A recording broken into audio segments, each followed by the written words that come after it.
الحمدللہ رب العالمین والصلاة والسلام علی سید الانبیاء والمرسلین اللہم صلی علی سیدنا و مولانا محمد وعلی آلہ واصحابہ وبارک وسلم وصلی علیہ۔ دنیا کے تمام دیکھنے والوں کو، تمام چاہنے والوں کو، تمام پیار کرنے والوں کو اور جہاں جہاں تک اس وقت میری آواز کو سنا اور مجھے دیکھا جا رہا ہے، جنید اقبال کی جانب سے انتہائی محبت کے ساتھ السلام علیکم۔ ایک بار پھر ناظرین، آپ کو پر نور صبح نور کے ساتھ میں دل کی عطا گہرائیوں سے خوش آمدید کہتا ہوں، اور آئیے بلا توقف چلیں حضرت ابو انیس محمد برکت علیہ الرحمہ کی تالیف اسماء النبی کریم صلی اللہ علیہ وآلہ وسلم سے رسول اللہ صلی اللہ علیہ وآلہ وسلم کا قسم مبارک پڑھنے اور سننے کی سعادت حاصل کرتے ہیں۔ سیدنا المعلم صلی اللہ علیہ وآلہ وسلم، ہمارے سردار، تعلیم دینے والے، درود و سلام بھیجے اللہ آپ صلی اللہ علیہ وآلہ وسلم پر، آپ صلی اللہ علیہ وآلہ وسلم کے آل پاک پر اور صحابہ کرام رضوان اللہ تعالیٰ علیہم اجمعین پر۔ حضرت ابو ہریرہ رضی اللہ تعالیٰ عنہ سے حضور نبی کریم صلی اللہ علیہ وآلہ وسلم نے فرمایا کہ ایمان کی 60 سے کچھ اوپر شاخیں ہیں اور حیا بھی ایمان کی شاخوں میں سے ایک اہم شاخ ہے۔ جناب والا، آج آپ نے ہمارے ساتھ ضرور جڑے رہنا ہے، کیونکہ انتہائی ریلیونٹ موضوع پہ آج ہم بات کریں گے۔ حدیث مبارکہ کے مطابق یعنی حیا ایمان کی ایک شاخ ہے، آج یہ موضوع ہے ناظرین۔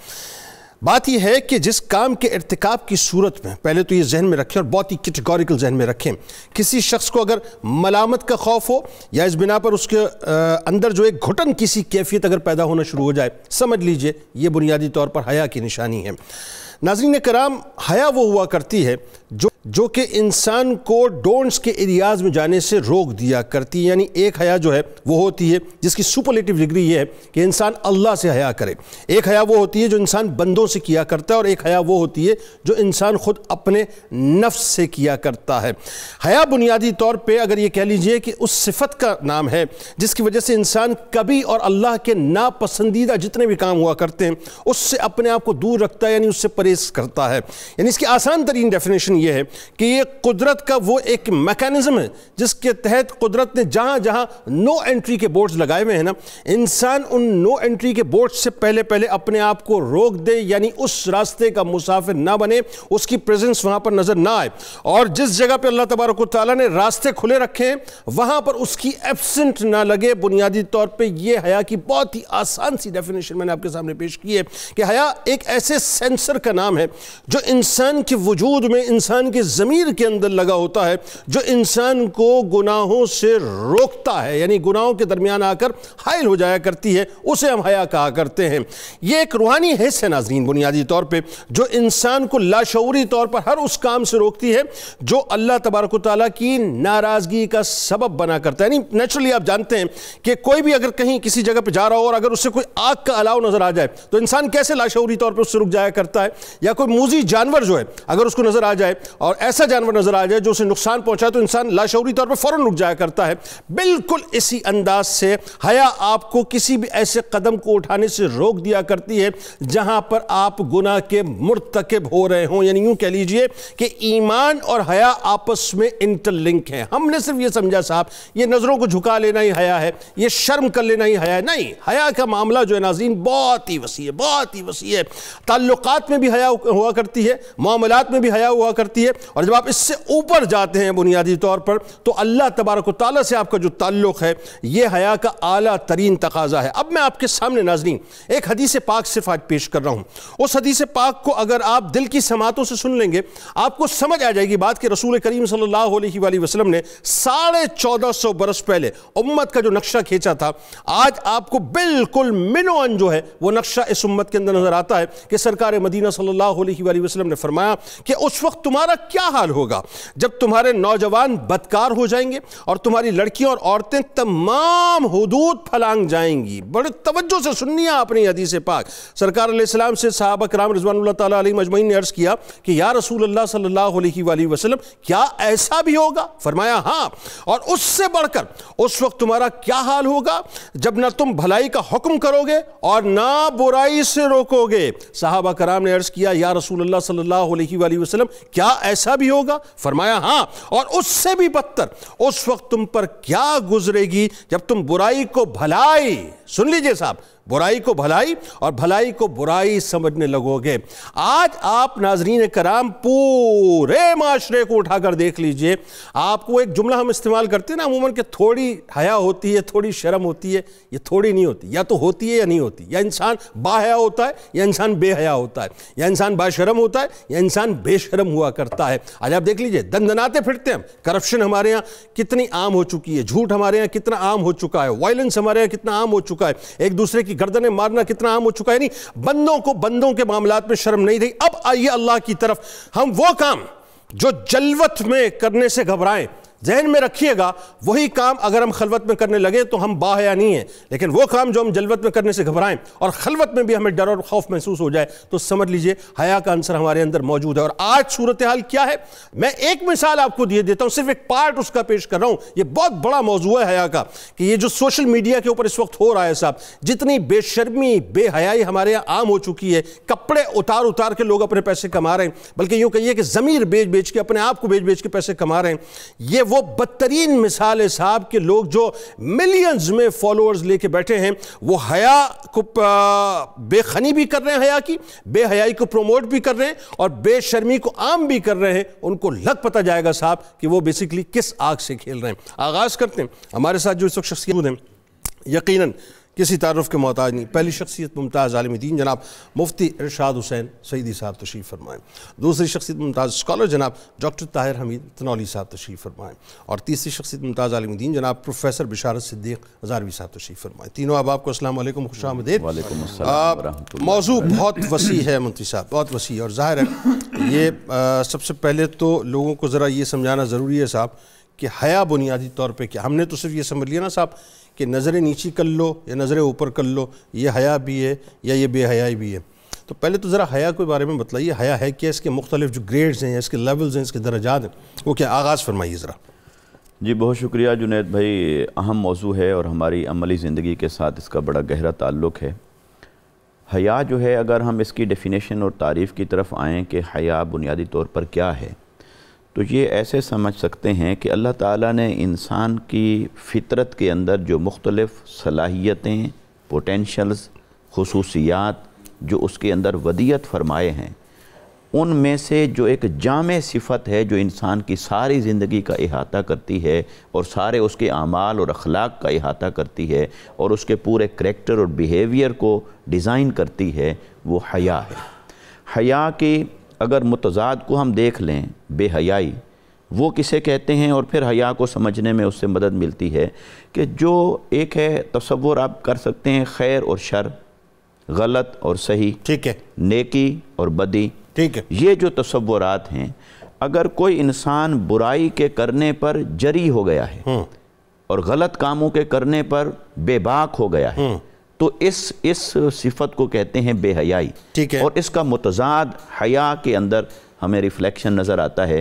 تو گویا حیا یہ ہوا کہ انسان کو اللہ تبارک و تعالی نے فطرت کے اندر جو ایک آئینہ عطا فرمایا ہے کہ یہ صحیح ہے اور یہ غلط ہے، ٹھیک ہے، اور پھر وحی کے ذریعے سے شریعت عطا فرمائی اور دین عطا فرمایا، اور انبیاء کرام نے آ کر بتایا یہ برائی ہے اور یہ نیکی ہے۔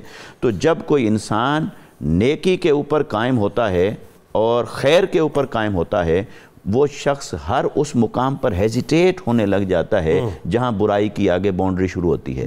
تو جب برائی سے ہیزیٹیشن ہونے لگے اور ہر برے کام سے انسان کا جو نفس ہے وہ انقباض محسوس کرے، گھٹن محسوس کرے، تو اس عمل کو یا اس صفت کو شرمندگی کہتے ہیں، اسی کو حیا کہتے ہیں۔ یعنی اس کا کینوس انتہائی وسیع ہے، بہت وسیع ہے، کیونکہ ہم جیسا کہ آپ نے بھی ذکر فرمایا، عام طور پہ ہم نے اس کا معنی لمیٹڈ کرتے کرتے یہاں تک رکھ دیا ہے کہ مثلاً کوئی انسان کپڑے تبدیل کر رہا ہے، اس کی طرف نہ دیکھیں، یہ حیا ہے، یا جسم کے کچھ حصے جن کا ستر، جن کا لازمی ہے، چھپانا لازمی ہے، یا چلو اس سے زیادہ کوئی حیا کا پیکر ہے تو وہ پھر انسان کے دوسرے انسان کے پورے جسم کی طرف دیکھنے سے نظریں جھکا لیتا ہے، یہ بھی حیا ہے، مگر صرف یہی حیا نہیں۔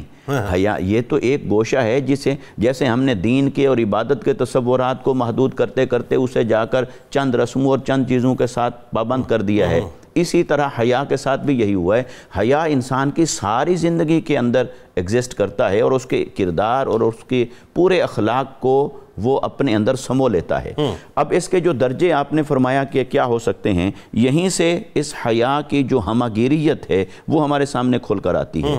حیا کا جو سب سے اعلیٰ درجہ ہے وہ یہ ہے کہ انسان اپنے رب سے حیا کرے، اللہ سے حیا کرے، خالق سے حیا کرے۔ اور حیا کا جو اس کے مقابلے میں اوسط درجہ ہے، درمیانہ درجہ ہے، وہ یہ ہے کہ اپنے آپ سے حیا کرے۔ اور حیا کا ادنا ترین درجہ یہ ہے کہ وہ کم سے کم دوسرے انسانوں سے اور مخلوق سے حیا کرے۔ کیونکہ جب دوسرے انسانوں سے حیا کرنے لگ جاتا ہے نا، تو اس کا مطلب تو یہ ہے کہ وہ صرف اپنے آپ پر ملامت کے خوف سے رک رہا ہے کہ لوگ مجھے ایسا کہیں گے، لوگ مجھے ایسا کہیں گے، جبکہ یہ جذبہ سب سے آخر میں ہے۔ سب سے پہلے یہ ہے کہ میرا رب مجھے کیا کہتا ہے، اور پھر یہ کہ میری اپنی فطرت مجھے کیا کہتی ہے۔ تو اگر ان حیا کے 3 درجات کے اعتبار سے ہم دیکھیں تو اس کا جو مفہوم ہے وہ اتنا واضح اور وسیع ہو جاتا ہے۔ اب اللہ کا حیا، مثال کے طور پر اللہ رب العزت نے قرآن مجید کے اندر ایک آیت مبارکہ میں ارشاد فرمایا یا ایھا الانسان ما غرک بربک الکریم، اے انسان تجھے اپنے رب کے ساتھ کس شے نے غرور میں مبتلا کر رکھا ہے۔ وہاں پر اللہ تعالیٰ نے اپنی صفت استعمال فرمائی الکریم۔ اب انسان کو روکا جا رہا ہے غرور سے، تکبر سے، اور اللہ تعالیٰ اس مقام پر اپنی صفت جو بیان کر رہا ہے وہ جبار اور قہار ہونے کی نہیں کہ تمہیں کس شے نے غرور میں مبتلا کیا، تکبر میں، اس رب سے جو جبار ہے، جو طاقتور ہے، نہیں، وہاں لفظ استعمال فرمایا کریم۔ تو یہ اللہ تعالیٰ نے انسان کو اپنی ذات سے حیا دلائی ہے کہ اس رب کے ساتھ تکبر کرنا تمہیں زیب دیتا ہے کہ جو اتنا کریم ہے، تمہارے اوپر اتنا مہربان ہے کہ تمہارے عیبوں کو چھپا رکھا ہے اور تمہاری غلطیوں کو معاف فرماتا ہے، اس رب کے ساتھ بھی تمہارا تکبر بنتا ہے، غرور بنتا ہے۔ تو گویا کہ اللہ تعالیٰ نے اپنے آپ سے بھی انسان کو حیا دلایا، پھر اپنی مختلف صفات اور شانوں سے حیا دلایا، پھر وہی جو اللہ تعالیٰ انسان کو جیسا دیکھنا چاہتا ہے، جیسا رکھنا چاہتا ہے، اس نے وہی چیزیں اس کی فطرت میں رکھی ہیں، اس کو فطرت سلیمہ کہتے ہیں۔ تو اس فطرت سلیمہ کے اندر بھی اللہ تعالیٰ نے حیا رکھا ہے، اور پھر کم سے کم درجہ یہ ہے کہ مخلوق سے حیا کیا جائے۔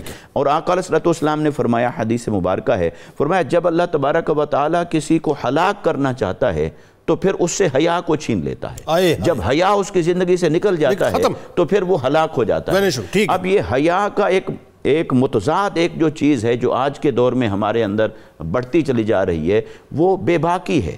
اس بے باکی کو ہم بعض اوقات بولڈنس کہتے ہیں اور اس کو ایک اچھا لباس پہنانے کی کوشش کرتے ہیں، مگر یہ کہ یہ فرق قائم رکھنا ضروری ہوتا ہے کہ کہاں حیا اور رواداری ہے اور کہاں سے آگے وہ بے حیائی۔ مطلب بولڈ ہونے میں اور بیڈ ہونے میں بڑا فرق ہے۔ بات یہ ہم آج کل جو ہے اپنا بولڈنس کے نام پہ بے حیا اور بے شرم ہو گئے۔ اچھا، یہ تو اس کا مطلب میں آپ کی بات سے جو سمجھا وہ یہ کہ ایک بندہ اگر اپنے نفس سے حیا کرتا ہے تو ڈیفینیٹلی پھر وہ اللہ سے بھی حیا کرتا ہے اور بندوں سے بھی حیا کرتا ہے۔ جی بالکل، نفس بنیاد ہو گئی نا، فطرت جو ہے وہ ریفلیکشن ہے نا، بالکل ایسا۔ اچھا، ایک بندہ ضروری نہیں ہے کہ اگر لوگوں سے حیا کرتا ہو، صرف لوگوں سے، تو وہ اللہ سے بھی حیا کرتا ہو، لیکن ایک بندہ جب اللہ سے حیا کرتا ہے تو یقیناً وہ جو ہے پھر وہ مطلب ٹوٹیلٹی میں پھر وہ حیا کرے گا۔ اچھا، اب ذرا یہ بتائیے ڈاکٹر صاحب، جو بڑی ایک اہم ترین بات ہے، اور میں جب حدیث پاک کو ظاہر ہے اپنے سامنے رکھتا ہوں تو سرکار مدینہ صلی اللہ علیہ وآلہ وسلم کا وہ قول جو کہ انتہائی مطلب وعید پر مبنی ہے کہ جس میں حیا نہیں، جس کا مفہوم ہے وہ جو چاہے کرے، سرکار علیہ السلام نے اسے ڈس اون فرمایا، اور یہ جو حیا اور ایمان ہے اس کو انٹرلنک فرمایا آپس میں۔ تو اس کی شاخ کیوں فرمایا، یہ بتلائیے، اور قرآن اور سنت اس حوالے سے کیا کہتے ہیں، ذرا اس موضوع کو کھولیے تھوڑا۔ بسم اللہ الرحمن الرحیم۔ جنید صاحب بہت شکریہ۔ یہ جو حدیث پاک آپ نے جنید صاحب ذکر کی کہ آپ نے ارشاد فرمایا کہ جس کے اندر حیا نہیں ہے وہ جو جی چاہے کرے، اس کا مطلب یہ ہوا کہ سوسائٹی کے اندر سارے کا سارا کریکٹر کنسولیڈیٹ رہتا ہے، محفوظ رہتا ہے جب تک حیا ہوتی ہے۔ جیسے ہی حیا اٹھتی ہے تو کردار ختم ہو جاتا ہے۔ ٹھیک، جب کردار ختم ہو گیا پھر اس کے سامنے خیر شر اچھائی برائی کی تمیز ختم ہو جاتی ہے، پھر جو جی چاہے کرے۔ بالکل ٹھیک۔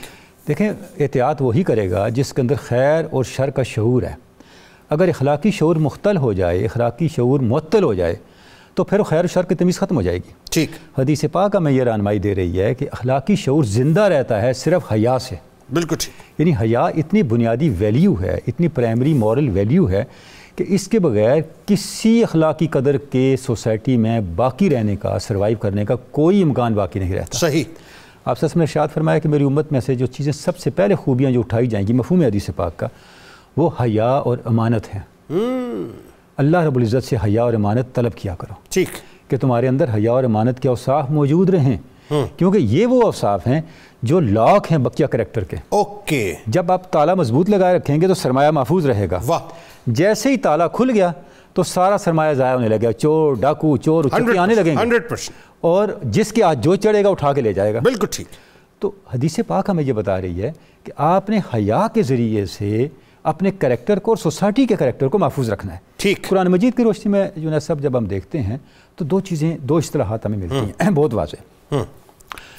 حیا سے بھی بڑھ کے جس چیز کو قرآن مجید نے بیان کیا وہ فحاشی ہے. اچھا. اب آپ دیکھیں قرآن مجید کا انداز کیا بیان کرنے کا، یعنی قرآن مجید کی فصاحت، قرآن مجید کی بلاغت اور قرآن مجید کی مؤثریت کو دیکھیں. ایک یہ ہے کہ یہ کام ہونا چاہیے، ایک یہ ہے کہ کون سا کام نہ ہو کہ آپ کی خیر بچ جائے، اور وہ فحاشی ہے جس سے اللہ رب العزت نے منع فرمایا. جی. دیکھیں ارشاد ربانی ہے ان الذین یحبون ان تشیع الفاحشۃ فی الذین آمنوا لہم عذاب علیم فی الدنیا والآخرہ واللہ یعلم وانتم لا تعلمون. جو لوگ یہ چاہتے ہیں، جن کو یہ بات پیاری لگتی ہے، یحبون، جن کو یہ بات اچھی لگتی ہے کہ میری امت کے اندر اور آپ صلی اللہ علیہ وسلم کی امت کے اندر اللہ کے بندوں کے اندر فحاشی پھیلے، بے حیائی پھیلے، تو وہ کیا ہے؟ ان کے لیے دنیا اور آخرت میں عذاب ہے، دردناک عذاب. اور آگے دیکھیں اللہ پاک نے ارشاد فرمایا کہ اللہ کو پتہ ہے کیسے عذاب آ رہا ہے، ہو سکتا ہے انہیں شعور نہ ہو. اللہ اکبر. یعنی کہ سب سے بڑا عذاب ہی ہے کہ آپ کے اندر سے خیر و شر کا شعور ختم ہو جائے. بالکل ٹھیک. اس سے بڑا کیا عذاب ہے؟ تو اب قرآن مجید آپ کو یہ بتا رہا ہے، ہمیں یہ تعلیم دے رہا ہے کہ فحاشی کے راستے کو آپ نے بند کرنا ہے. جس وقت سوسائٹی میں فحاشی آتی ہے اس سے کیا ہوتا ہے؟ تباہی آتی ہے، بے برکتی آتی ہے. جب حدیث پاک بیان کیا علامہ صاحب نے کہ آپ صلی اللہ علیہ وسلم نے ارشاد فرمایا کہ جب اللہ کسی قوم یا کسی فرد کو ہلاک فرمانے کا ارادہ کرتا ہے تو کیا ہوتا ہے؟ اس کے اندر حیا اٹھ جاتی ہے. قوم لوط آپ کے سامنے، قوم لوط کے اندر فحاشی پھیلی. ٹھیک. فحاشی کا ایک ٹرینڈ چلا. اس کا نتیجہ کیا نکلا؟ وَجَعَلْنَا عَالِيَهَا سَافِلَهَا، ہم نے ان کو بلند کو زیر دست کر دیا، نیچے کر دیا، اوپر والوں کو نیچے کر دیا. یعنی اس زمین کو بھی الٹ دیا اور کائنات کے اندر اور انسانی تاریخ کے اندر ان کے مرتبے اور عزت کو بھی تباہ و برباد کر دیا. بالکل ٹھیک ہے. پتہ یہ چلا کہ اعلی اسفل بن جاتے ہیں جب فحاشی آ جائے. اللہ اکبر. اعلیٰ اسفل بن جاتے ہیں. قرآن شریف کی آیت ہے وَجَعَلْنَا عَالِيَهَا سَافِلَهَا، جو اعلیٰ تھے ان کو ارذل اور ادنیٰ ترین اور ذلیل ترین بنا دیا کہ انہوں نے فحاشی کا راستہ چنا تھا. اچھا، جس موڈ پہ آپ بات کر رہے ہیں اس وقت، ظاہر ہے وہ ایک اسپیسیفک حیا کا پہلو ہے، تو اگر میں اس کا تھوڑا سا ایک اوور ویو کروں تو معاشرت تو آج بدترین انداز سے جو ہے وہ فحاشی کے اندر، اڑیانی کے اندر تباہ و برباد ہو چکا ہے مکمل طور پہ. اچھا، اب جنید صاحب اگر آپ اس کے اثرات پہ تھوڑی سی تحقیق کریں تو آپ دیکھیں گے کہ اس کے بہت سے نتائج ہمارے سامنے آ رہے ہیں. دیکھیں ہمارا سوشل فیبرک جو ہے ڈس انٹیگریٹ ہو رہا ہے، آپ کا سوشل سٹرکچر بکھر رہا ہے. ٹھیک. حلال اور حرام کی تمیز ختم ہو رہی ہے. سوسائٹی کے اندر برداشت کے رویے کم ہو رہے ہیں.